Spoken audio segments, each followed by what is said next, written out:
ऐसी परिस्थिति में एक बात तो स्पष्ट कहा जा सकता है कि जदयू ऐसे स्थिति में आ गई है, इतना बड़ा झटका लगा है कि जदयू समझ ही नहीं पा रही है कि करे तो क्या करे। नीतीश कुमार को अगर भाजपा से अपने रिश्ते ठीक करने होते हैं तो कमान उनकी पार्टी की उनके बाद आरसीपी सिंह के हाथ में चली जाती है, और जब उन्हें रिश्ते लगता है कि भाजपा से गड़बड़ाएंगे या थोड़े असुधरे होंगे जी, तो उस हिसाब से वो लोग चुन लेते हैं और उस व्यक्ति की बाद में बलि चढ़ जाती है जी।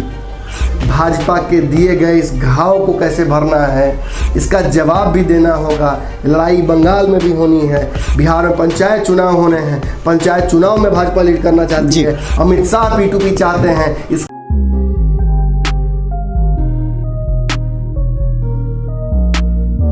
नमस्कार, भारत लाइव देख रहे हैं आप, और ये सुबह का पंचनामा है। और वैसे तो कायदे से ही नहीं आता, लेकिन चलिए एक आध दिन छोड़ा जा सकता है आप लोग की भी गलती को। कल पंचनामा शेयर नहीं किया है आप लोगों ने, हालांकि देखने के लिए तो 20,000 लोगों ने देखा है, लेकिन शेयर नहीं किया है किसी ने। तो उम्मीद करता हूँ आज आप लोग शेयर कीजिएगा, क्योंकि खबर बड़ी आज फिर लेकर आए हैं। बिहार में मौजूदा जो दो दल सरकार चला रहे हैं, मुख्यतः जदयू और भाजपा, उनके बीच कल का दिन कैसा रहा है आपको अच्छे से पता है। अगर आपको नहीं अंदाज़ा हो या आप कल अगर इग्नोर कर गए हो कल के दिन के राजनीतिक खबरों को, तो मैं आपको बता दूं स्पष्ट तौर पर, कल जदयू को एक बड़ा झटका भाजपा की तरफ से लगा है। आप सोच रहे हैं कौन सा झटका? 6 विधायक अरुणाचल प्रदेश में जदयू के भाजपा कोटे में चले गए हैं। कायदे से इसमें कोई गलती नहीं है, कायदे से ये कोई धोखा नहीं है, कायदे से इसमें शुद्ध राजनीति है। लेकिन जब बिहार में गठबंधन में हैं नीतीश कुमार और भाजपा, तो ऐसे में भाजपा का इस तरह से अपने ही किसी राज्य के घटक दल के विधायकों को अपनी पार्टी में, अपने पाले में करना, ये दुख तो जरूर पहुंचाया होगा जदयू के लोगों को। खास तौर पे उस जदयू को जो बिहार से बाहर अपनी टांग पसारना चाहती है, पसार भी रही है। पिछले 1-2 साल में आप देखेंगे तो झारखंड समेत कई जगहों पर दिल्ली में चुनाव लड़ी है वो। लेकिन एक बात स्पष्ट है कि भाजपा जहां एक तरफ देश की सबसे बड़ी पार्टी है, वहीं जदयू बिहार में सीमित रह गई है। इसके कई कारण रहे हैं, उन कारणों पर मैं नहीं जाऊँगा, लेकिन एक बात तो सबसे बड़ा कारण तो यही है कि नीतीश कुमार ने खुद ही अपनी उपयोगिता बिहार तक सीमित कर दी। एक वक्त था जब नीतीश कुमार को एक राष्ट्रीय नेता के तौर पर प्रोजेक्ट किया गया था, थे भी महत्वपूर्ण विभाग भी संभालते थे, लेकिन उनका बिहार के प्रति मोह, बिहार की इस कुर्सी के प्रति मोह उन्हें बार बार खींचकर बिहार की तरफ ले आता है। और ये कहा जा सकता है, इसे सेफली कहा जा सकता है कि नीतीश कुमार बिहार के एक बड़े नेता हैं। चलिए, इस बात को हमने स्थापित कर लिया। अब एक बड़ी बात यहाँ से शुरू होती है। नीतीश कुमार और भाजपा के बीच मैंने आपको पंचनामा के दौरान ये बात कही थी, कई पंचनामा पहले जाइए। और अगर आप हमारे दर्शक लगातार देखते हैं, कई लोग हमको फ़ोन करके बोलते हैं कि आपका पंचनामा देखे बिना मन नहीं लगता है, खाना नहीं खाते हैं, चाय नहीं पीते हैं। तो अब आपका ये टेस्ट हो गया एक तरह का जी। अगर आपने मेरे पंचनामा को लगातार देखा है तो मेरा वो बयान याद कीजिए जिसमें मैंने कहा था कि नीतीश कुमार कितने बेचैन होंगे अंदर से ये कृषि वाला मुद्दा देखकर। वो समझ से परे है, वो आप नहीं इमेजिन कर सकते हैं। इतनी बड़ी अपॉर्चुनिटी नीतीश कुमार को मिली राष्ट्रीय स्तर पर अपने चेहरे को चमकाने की। नीतीश कुमार चेहरा चमकाने के लिए क्या नहीं करते हैं आपको अच्छे से पता है। एक विफल शराबबंदी उन्होंने बिहार में लागू कर रखी है, जो कि उनके चेहरे के चमकाने के लिए है। कई बिहार में ऐसी स्कीम्स हैं जो कि ठीक ढंग से काम नहीं कर पाती हैं, लेकिन चेहरा चमकता है इसलिए उन्होंने लागू कर रखी हैं। इसी तरह से किसान का मुद्दा मैंने कहा था एक बड़ा मुद्दा है जिस पर नीतीश कुमार अपना चेहरा चमकाना चाहिए। वो नीतीश कुमार जिन्होंने इसी तरह का एक कानून बहुत पहले ला दिया है बिहार में, उन्हीं की पार्टी के केसी त्यागी पूरी तरह से भाजपा के इस बिल के खिलाफ हो गए जी। खिलाफ ही नहीं हो गए, एक टीवी डिबेट में उन्होंने कुछ बातों का जिक्र किया है, मैं आपको बता दूं। उन्होंने एक बड़ा आरोप लगाया है कि ये बिल बहुत जल्दबाजी में लाया गया। अब जदयू से तो जल्दबाजी नहीं है कहा जाएगा, क्योंकि जदयू तो 2-3 साल पहले ला चुकी है इस तरह का बिल। दूसरी बात, उन्होंने कहा कि संसदीय जो समिति है उसके विमर्श के लिए इस बिल को भेजने की बात विपक्ष ने और सारे दलों ने की थी। भाजपा ने इस बात को नहीं माना। ये बहुत बड़ी गलती हुई। इस गलती की वजह से लोगों में और खासकर विपक्ष में नाराजगी है। इसके अलावा उन्होंने कहा कि खरीद को लेकर तो जिक्र है इस बिल में जी, लेकिन एमएसपी का कोई जिक्र नहीं है। किसानों को इस बात से पूरी तरह से डरना चाहिए जी। और वो डर भी रहे हैं। कई किसान संगठन के नेताओं को उन्होंने खुले तौर पर अपना समर्थन दिया है जी। और ये कहा है कि मैं पार्टी के ऑफिशियल स्टैंड यहाँ दे रहा हूँ कि हमारी पार्टी किसानों के साथ खड़ी है, किसान गलत मांग नहीं कर रहे हैं। हालांकि बाद में उन्होंने इस बात को पैचअप करते हुए कुछ बातें बोली, लेकिन वो बातें तब गौण हो जाती हैं जब आप इतनी बातें बोल देते हैं। मतलब स्पष्ट है, नीतीश कुमार जैसे डीमोनेटाइजेशन पर मोदी जी के साथ खड़े थे विपक्ष में रहते हुए भी, जिस तरह से CA NRC पर उन्होंने भाजपा का साथ दिया, जिस तरीके से साथ रहते हुए भी ट्रिपल तलाक के वो पीछे थे, धारा जो 370 और 35 और राम मंदिर के मुद्दे पर भी उनका स्टैंड अलग था। तो आप एक बात समझ लीजिए, नीतीश कुमार पुनः इस तरह का एक डिसीजन लेकर कुछ साबित कर रहे हैं, कुछ इशारे हो रहे हैं। क्या इशारा है ये तो समझना पड़ेगा इस विश्लेषण के बाद में, लेकिन एक बात तो स्पष्ट तौर पर अभी कहा जा सकता है कि किसान बिल के मुद्दे पर भाजपा का साथ छोड़ दिया है नीतीश कुमार ने। नमन जी, आपने पूरे विश्लेषण के दौरान 2-3 बातें बड़ी महत्वपूर्ण कही हैं। पहली बात तो ये कि एक बहुत बड़ी अपॉर्चुनिटी नीतीश कुमार के हाथ से निकल रही है, उसकी छटपटाहट उनमें नजर आ रही है। बिल्कुल, ये राष्ट्रीय स्तर का मुद्दा था और नीतीश कुमार बिहार में जितना ज़्यादा सफोकेशन महसूस कर रहे हैं, नीतीश कुमार जैसे नेता के लिए ये इससे बड़ी अपॉर्चुनिटी कुछ नहीं हो सकती है जी।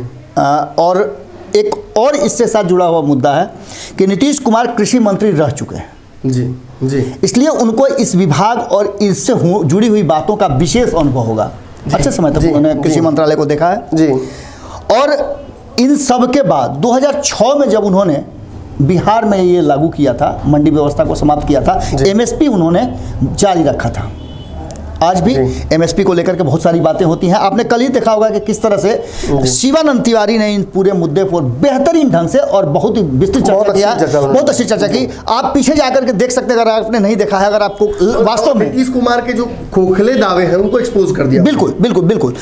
उनका कहना यही था कि जब आप खुद इस कानून को ला चुके हैं, इस कानून की बारीकियों को आप जानते हैं विरोध का, बिल्कुल, तो आप इस सब कुछ को जब लेकर के आए हैं तो आपको चाहिए था कि इस पर क्या कमी है, क्या बेसी है, क्या अच्छा है, क्या बुरा है, आकलन, 3 सालों का आकलन करना चाहिए था। और इसके साथ एक और चीज आपको करनी चाहिए था कि आप उस बिहार के वासी हैं, उस बिहार के 15 साल से मुखिया हैं, जिस बिहार में लोग पलायन कर रहे हैं, जबकि कृषि यहाँ का मुख्य रोजगार है, कृषि आधारित पलायन होता है बिहार में जी। और यहाँ के लोग बाहर में जाकर के, पंजाब में, हरियाणा में और भी कई राज्यों में जाकर के वहाँ खेती करते हैं। मैं थोड़ा समझ लूंगा भाई, अपनी बात जरूर बोलिएगा, मैं एक मिनट समझ लूंगा। ये वही लोग हैं जो कोरोना के दौरान अपना पैर छिला कर, जान गंवा कर, ट्रेन से रौदा कर, भूखे पेट, नंगे पांव, बच्चों को पीठ पर लेके, माताओं को पीठ पर लेके, बुजुर्गों को पीठ पर लेके पटना की सड़कों पर, इस देश की सड़कों पर टहलते आए, वही जिनके पैरों से छाले और उनके पैरों से पस निकलता था, वही जिन्हें ब्रेड तक देने पे हाथ कांपने लगते थे हमारे। बिल्कुल, बिल्कुल याद होगा हमारा कैंपेन, उन्हीं लोगों की बात हो रही है। इन सब के बीच में नमन जी जो बातें हम करने बैठे, हम लगातार कृषि, कई लोगों ने कहा भी है कि आप कृषि पर और रोजगार पे बातें नहीं करते हैं। शायद आप लोग उन चीज़ों पर विशेष वो वाला एपिसोड सेलेक्टिवली जी विशेष रूप से ये मुद्दा चटकारा वाला नहीं है, ये दुख वाला मुद्दा है और दुख में कोई साथी बहुत कम लोग मिलते हैं, सुख में तो सब कोई साथी होता है। तो ये एक ऐसा दुख है जिसमें देश का 80% लोग इन्वॉल्व हैं और इसे किस तरह से पोर्ट्रे किया जा रहा है, नमन जी ने बहुत बेहतरीन ढंग से समझाया है। इसको पोर्ट्रे इस तरह से किया जा रहा है कि जो हम कह रहे हैं, माने भाजपा का एक स्लोगन है कि मीठा मीठा गप गप और कड़वा कड़वा थू, यानी कहने का तात्पर्य है जब ये बात आप कहते हैं तो ये बातें आप पर भी लागू होती हैं। बिल्कुल। कानून किसी व्यक्ति के लिए नहीं होता है, कानून सार्वभौम होता है। और देखिए आज बड़ा विडंबना है, प्रधानमंत्री ने भी उस शब्द का जिक्र किया है, दोगला। देखिए मैं उस शब्द का प्रयोग तो नहीं करूंगा, लेकिन नीतीश जी जिस तरह से इस बिल को लेकर उनकी दोहरी नीति है, एक तरफ विरोध कर रहे हैं। नमन जी, इससे बड़ी बात क्या हो सकती है कि DNA पर जब सवाल उठा हो जी, आपके DNA पर सवाल उठा हो जी, और आप उन सारी बातों को जब बीच सदन में खड़ा होकर कहते हैं कि मिट्टी में मिल जाऊंगा, भाजपा के साथ नहीं जाऊंगा, आप चले जाते हैं। 9 करोड़ किसानों को आज प्रधानमंत्री को क्या जरूरत थी कि पैसा उसके खाते में भेज करके और इसका प्रदर्शन करना। भीख भी आप दे रहे हैं तो आप दे रहे हैं कि देखो तुमको भीख दे रहे हैं, और वो आदमी भीख दे रहा हो जो कभी कहता है कि मैं गरीब था, गरीब ऐसा गरीब था कि मेरी माँ दूसरे के घर में चावल चून करके जो बचता था वो लेकर के आती थी। क्या बात है सर, किस तरह की बातें आप कर रहे हैं। और जो हम आज लेकर के बैठे हैं नीतीश कुमार जी के लिए, सबसे बड़ी बात यह है कि नीतीश कुमार धीरे धीरे इस पर अमल करना शुरू कर चुके हैं। नमन जी, आप ध्यान दीजिए, नीतीश कुमार अपने शब्दों में बहुत कम विरोध की बातें करते हैं, जब बहुत ज़्यादा भीतर से आंदोलित होते हैं। बाबा कि जो 6 विधायक उनके भाजपा के तरफ अब चले गए हैं, बिहार में भी खबर आई, राजद ने तो खुलेआम ऐलान कर दिया कि बिहार के जदयू के कई विधायक राजद के संपर्क में हैं और कुछ भाजपा के संपर्क में हैं जी, और भाजपा झटका देगी नीतीश कुमार को, मतलब कहीं का नहीं छोड़ेगी। अब इन परिस्थितियों में नीतीश कुमार की चुप्पी, उनके करीबी मानने वाले अशोक चौधरी भाग गए हमारे कैमरा देखकर, कई उनके प्रवक्ता थे आसपास अशोक चौधरी के जो जी हजूर करने के लिए खड़े थे, वो भी भाग गए। ऐसी परिस्थिति में एक बात तो स्पष्ट कहा जा सकता है कि जदयू ऐसे स्थिति में आ गई है, इतना बड़ा झटका लगा है कि जदयू समझ ही नहीं पा रही है कि करे तो क्या करे। और बड़ी बात यह है कि ऐसे में किसान बिल पर नीतीश कुमार की राय जो रखनी थी, देखिए कितनी स्मार्टली बिहार के किसी प्रवक्ता ने किसान बिल पर कुछ नहीं कहा है। केसी त्यागी को लाया गया है जी, दिग्गज नेता को, ऐसे नेता को जो इस मुद्दे पर स्मार्टली अपनी बात भी रख ले, पार्टी की जो छवि है वो किसानों के समक्ष अच्छी है। देखिए नीतीश को अच्छे से पता है कि कुछ जमीन तो राजनीति को खो चुके हैं जी, और एक बड़ा हिस्सा बिहार में किसानों का है जो वोट करते हैं।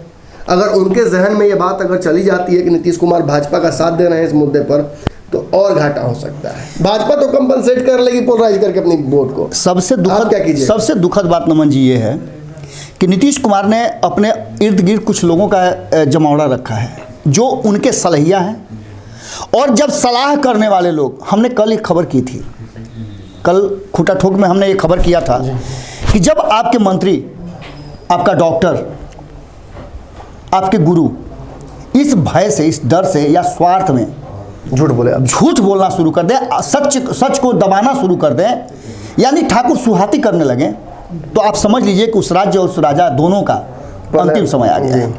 इन सब बातों के बीच में नरेंद्र सिंह तोमर की कुछ बातें हैं जो जबरिया इस बात को कह रहे हैं, और सुशील मोदी जो ये बातें कह रहे हैं कि बिहार के किसान सबसे ज़्यादा बेहतर ढंग में हैं, हमने 2006 से किसानों के लिए बहुत कुछ कर दिया है। आप अभी भी चले जाइए, बहुत सारे ऐसे खबरें हैं, राजनीतिक दल उन बातों को ला करके सामने रख रहे हैं। प्लेटफॉर्म पे सोशल मीडिया अब किसी भी चीज़ को छुपाता नहीं है, बहुत आराम से ला करके रखता है। जब हमने शुरुआत की थी तो हमें लोग पागल कहा करते थे, लेकिन आज यही प्लेटफॉर्म हो गया है, 5 लाख पागल हो गए हैं। बिल्कुल, हमारे यहाँ तो हैं ही करोड़ों लोग खबरों में देखते हैं, और 5 लाख लोग हमारे यहाँ भी हैं, हमारे परिवार भी 5 लाख लोगों का है।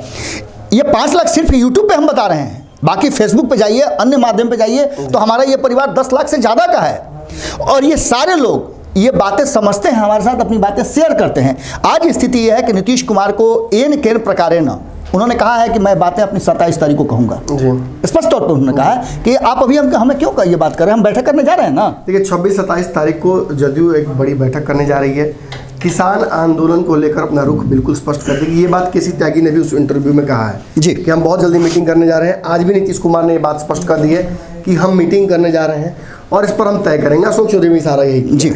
बड़ी बात यह है, आपको जरा समझना पड़ेगा एक बात, और मैं सेफली ये बात कह सकता हूँ, नीतीश कुमार को अगर भाजपा से अपने रिश्ते ठीक करने होते हैं तो कमान उनकी पार्टी की उनके बाद आरसीपी सिंह के हाथ में चली जाती है, और जब उन्हें रिश्ते लगता है कि भाजपा से गड़बड़ाएंगे या थोड़े असुधरे होंगे जी, तो उस हिसाब से वो लोग चुन लेते हैं और उस व्यक्ति की बाद में बलि चढ़ जाती है जी। याद होगा आपको, कई लोगों के नाम है, वर्तमान में भी एक व्यक्ति साथ में है, खुद समझदार है, आप समझ सकते हैं इशारा कि आखिर हो क्या रहा है।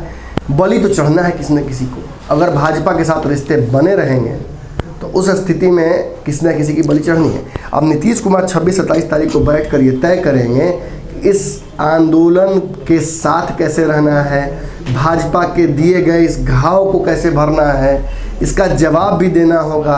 लड़ाई बंगाल में भी होनी है, बिहार में पंचायत चुनाव होने हैं, पंचायत चुनाव में भाजपा लीड करना चाहती है, अमित शाह P2P चाहते हैं, इसके लिए दोनों बिहार के उप मुख्यमंत्री जिनमें ताकत बराबर की है नीतीश कुमार के, वो भी दिल्ली रवाना हो चुके हैं। पूरी रणनीति के साथ नीतीश कुमार को उन्हीं की दवाई दी जा रही है। कड़वा तो लगेगा, असर तो होगा, लेकिन एक बात है कि इलाज भी पूरा होगा।